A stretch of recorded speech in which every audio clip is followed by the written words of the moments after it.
Hi there, this is Carolyn Pitts. I'm an ACE certified health coach, visual artist, and intuitive energy healer. Now you may be asking yourself, what the bleep is an intuitive energy healer? Well, let's talk about it. There are many different types of energy healing. A lot of people have heard of Reiki or Therapeutic Touch. I was specifically trained in Healing Touch, which was developed by a former Navy nurse, Janet Mentgen, in the 1980s. Of the many links I will provide along with this video, I'll provide a link to the founder's story if you want to learn more about the origins of the program. Before we get into it, I want to emphasize that Healing Touch and other energy healing modalities are considered complementary therapies. That means that they are intended to be used in conjunction with traditional Western medicine, not alternatives, not in place of. As I mentioned earlier, Healing Touch was developed by a nurse. It's taught in nursing schools and it's used in a lot of hospitals. I'll provide links also to some informative videos that hospitals have created talking about how they provide Healing Touch to patients in their facilities.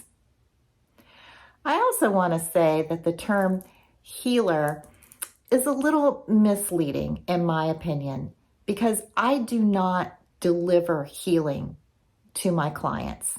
I believe that all healing is self-healing. What I do is I clear energy blocks or congestion in my clients' bodies that may be impeding their body's natural ability to heal. I'm not giving them healing. I'm not giving them my energy. I'm simply facilitating the clearing of their own energy. So let's talk about what happens in a Healing Touch session. It starts with a conversation between the client and me. We talk about what's going on with them health-wise, and we set an intention for the session.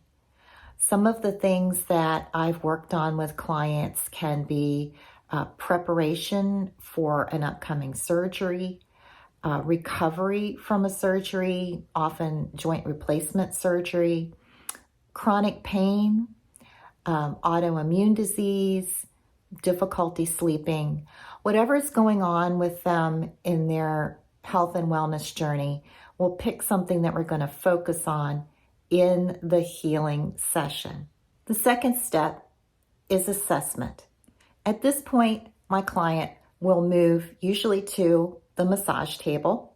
That's usually where I do sessions, although I have done sessions with people in the hospital with them lying in their hospital bed. It can also be done with the client sitting in the chair. And I begin to assess kind of baseline what is going on with the energy in their biofield. And I do that just using my hands and a pendulum. I'll look to see how balanced is the energy field. Is it even on both sides of their body? Sometimes it might be a little bit larger on one side than another. I'm looking to see how smooth it is. Sometimes it can be buzzy or feel staticky. I guess staticky is a word. I can find areas that feel warm, and sometimes I can feel areas that are just like absent, like the energy's barely moving in that particular part of their body or biofield.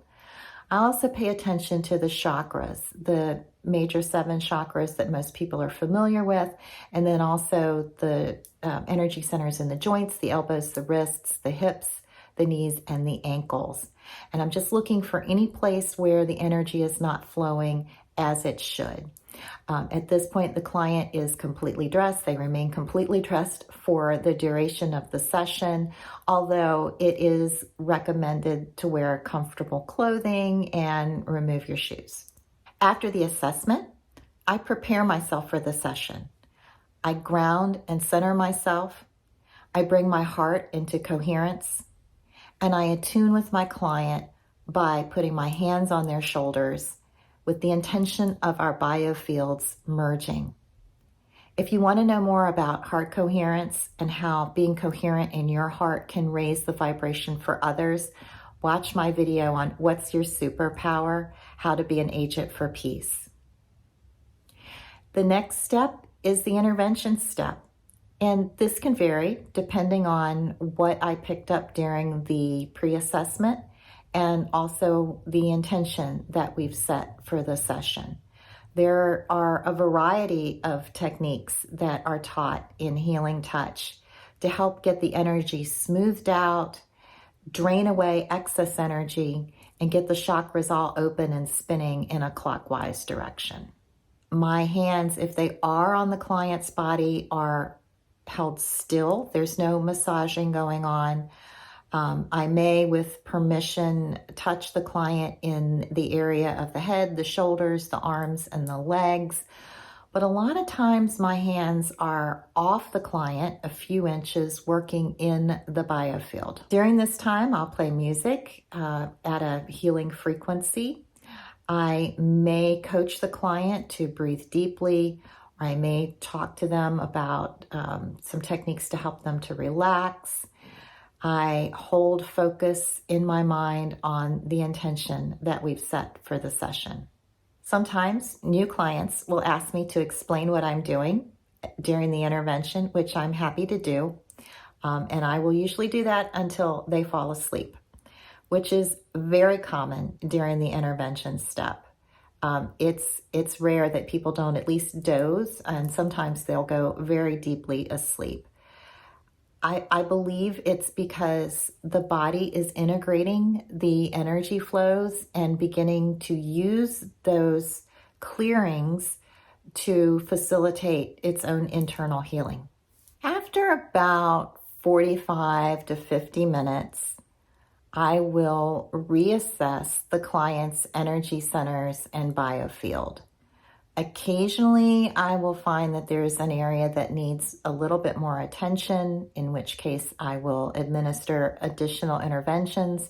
But usually at that point, what I will find is that all the energy centers are open, the biofield is balanced, and the energy is flowing appropriately.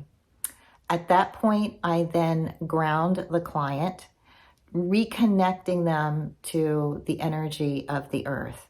And I separate our biofields.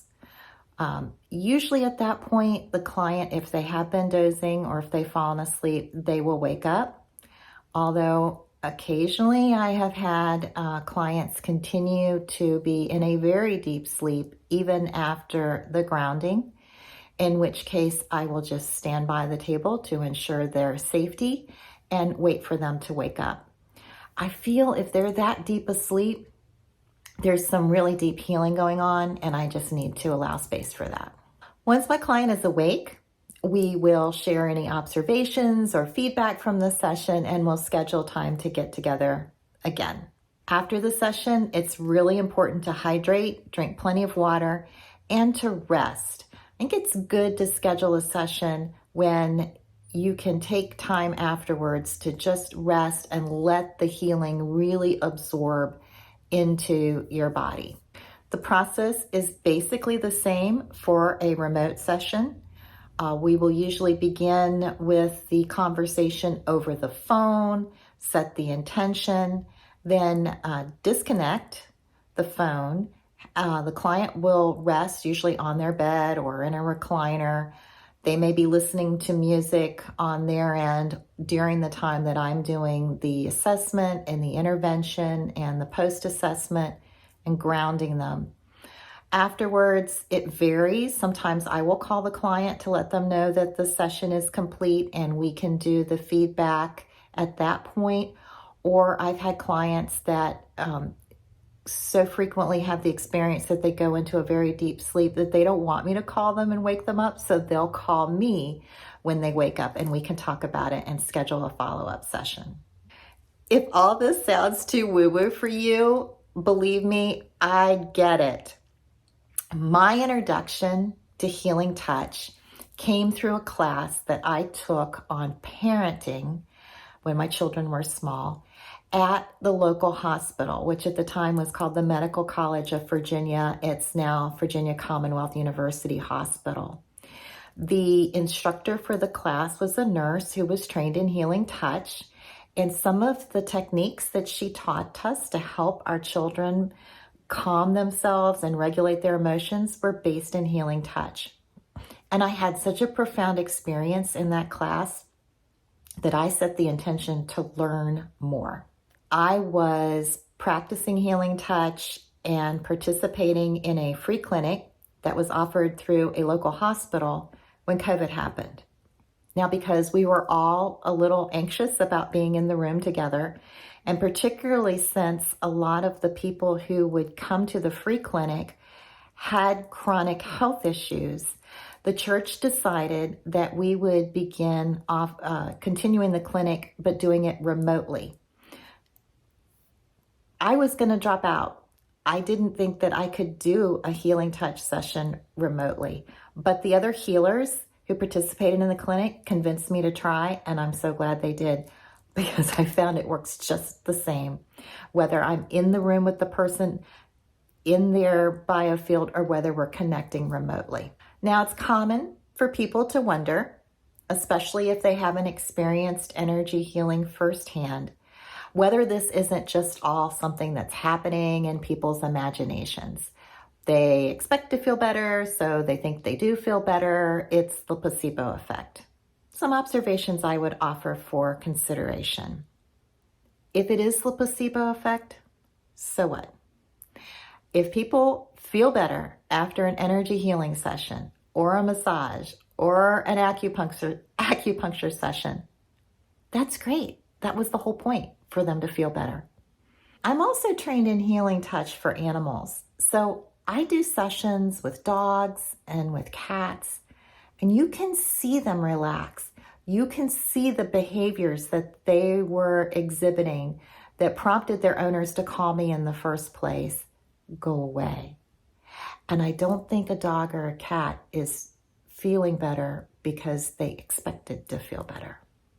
Now, as to the science, I'm going to provide some links below so you can do some additional reading on your own. A lot of the research studies that have been done are with Reiki and not specifically with healing touch. You can check them out. They'll either be up above in the description or down below in the comments, depending on where you're following my content.